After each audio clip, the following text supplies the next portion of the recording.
તો મુરગીકુંડમાં કીર્તિ પટેલના સ્નાન મુદ્દે મોટો વિવાદ સર્જાયો છે। ધારાસભ્ય સંજય કોરડિયાની પણ પ્રતિક્રિયા સામે આવી છે। શરૂઆતના દિવસે રાત્રે રવેડી પૂર્ણ થયા પછી સાધુ સંતો શાહી સ્નાન કરતા હોય છે। સંતોની સ્નાન કરવાની પરંપરા છે। સાધુના વેશમાં સ્નાનનો બનાવ બન્યો છે।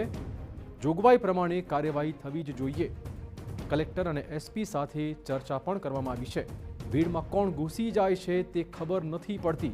દરેક વ્યક્તિએ મર્યાદા જાળવવી જોઈએ। કાયદા પ્રમાણે કાર્યવાહી થવી જ જોઈએ।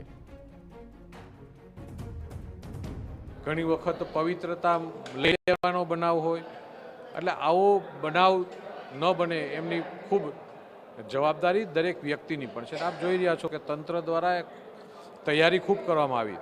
આટલા બધા સંતો એકસાથે આવે તો એમાં કોઈ પરિચિત ન થાય નહીં। કપડાં બદલાવીને કોઈ આવ્યું હોય તો ખ્યાલ આવે પેન્ટ શર્ટ પહેર્યો હોય કે બીજું, પણ સાધુના વેશની અંદર કોઈ અંદર આવી જાય તો એ ખ્યાલ ન પડે એટલે મર્યાદા તોડવામાં આવી છે।